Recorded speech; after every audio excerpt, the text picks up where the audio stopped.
Hi everyone, मैं प्रिया और अपने चैनल टेक विद प्रिया में आप सभी का हार्दिक हार्दिक स्वागत करती हूं। तो आज हम बात करेंगे ओमकारेश्वर ज्योतिर्लिंग के बारे में। ओमकारेश्वर ज्योतिर्लिंग जो मंदिर है वो कहाँ पे है और उससे जुड़ी पौराणिक कहानी क्या है। तो भगवान शिव को समर्पित ओमकारेश्वर मंदिर मध्य प्रदेश राज्य के खंडवा नामक जिले में नर्मदा नदी के निकट शिवपुरी और मानधाता द्वीप में स्थित है। यह मंदिर इसलिए भी अधिक खास है क्योंकि यहाँ भगवान शिव 12 ज्योतिर्लिंगों में से एक ज्योतिर्लिंग ओमकारेश्वर स्थापित है। कहा जाता है कि इस स्थान पर नर्मदा नदी स्वयं ओम के आकार में बहती है। साथ ही बताते हैं कि जब सभी तीर्थों का जल तीर्थयात्री ओमकारेश्वर में अर्पित नहीं करते हैं तब इनकी तीर्थ यात्रा पूर्ण नहीं मानी जाती। ओमकारेश्वर महादेव मंदिर के निर्माण के संबंधित इतिहास में कुछ खास तथ्य मौजूद नहीं है, बट अब तक जो ऐतिहासिक प्रमाण ये मिला है कि उनके हिसाब से इस मंदिर का निर्माण सन 1063 में राजा उदयचित्त ने 4 पत्थरों को स्थापित करवाया था, जिन पर संस्कृति भाषा में अंकित स्त्रोतम है। इसके पश्चात सन 1195 में राजा भारत सिंह चौहान ने इस स्थान को पुनर्निर्मित करवाया था।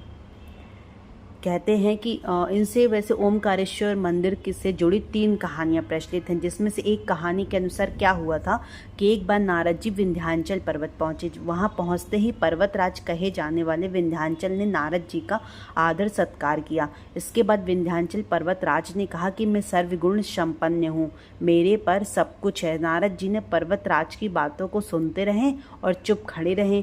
जब पर्वतराज की बात समाप्त हुई तो नारद जी उनसे बोले कि मुझे ज्ञात है कि तुम सर्वगुण संपन्न हो, परंतु फिर भी तुम सुमेरु पर्वत की भांति ऊंचे नहीं हो।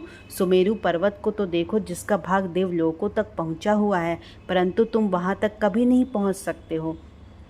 नारद जी की इन बातों को सुन विंध्याचल पर्वतराज खुद को ऊंचा साबित करने के लिए सोच विचार करने लगे। नारद जी की बातें उन्हें बहुत चुभ रही थीं और वे परेशान हो गए, क्योंकि यहाँ पर उनके अहंकार की हार हुई। अपने आप को सबसे ऊंचा बनाने की कामना के चलते उन्होंने भगवान शिव की पूजा करने का मन बनाया। उन्होंने लगभग 6 महीने तक भगवान शिव की कठोर तपस्या कर प्रसन्न किया। अंततः भगवान शिव विंध्याचल से अधिक प्रसन्न हुए और उन्होंने प्रकट होकर वरदान मांगने को कहा। इस पर विंध्याचल पर्वत ने कहा कि हे प्रभु, मुझे बुद्धि प्रदान करे और मैं जिस भी कार्य को आरंभ करूं वह सिद्ध हो। इस प्रकार विंध्याचल पर्वत ने वरदान प्राप्त किया। भगवान शिव को देख आसपास के ऋषि मुनि वहां पर आ गए और उन्होंने भी भगवान शिव से यहाँ वास करने की प्रार्थना की। इस प्रकार भगवान शिव ने सबकी बात मानी और वहां पर स्थापित लिंग 2 लिंगम में विभाजित हो गया। इसमें से विंध्याचल द्वारा स्थापित पार्थिव लिंग का नाम अमलेश्वर लिंग पड़ा, जबकि जहाँ शिव का वास माना जाता है उसे ओमकारेश्वर शिवलिंग के नाम से भी जाना जाने लगा। ओमकारेश्वर लिंग से जुड़ी दूसरी कहानी यह कहती है कि राजा मांधाता ने जहाँ पर्वत भगवान शिव का ध्यान करते हुए घोर तपस्या की थी, उनकी तपस्या से भगवान शिव अत्यधिक प्रसन्न हुए थे। राजा ने उन्हें यहाँ सदैव के लिए निवास करने के लिए कहा। तब से यहाँ पर ओमकारेश्वर नामक शिवलिंग स्थापित है, जिसकी आज तक अत्यधिक मान्यता है। तीसरी कहानी के संबंध में कहा जाता है कि जब देवताओं और दैत्यों के बीच भीषण युद्ध हुआ था, तब सभी देवता दैत्यों से पराजित हो गए। तब उन्होंने अपनी हताशा से भगवान शिव की पूजा अर्चना की। देवताओं की सच्ची श्रद्धा भक्ति देख भगवान शिव ओमकारेश्वर ज्योतिर्लिंग के रूप हुए और सभी दैत्यों को पराजित किया।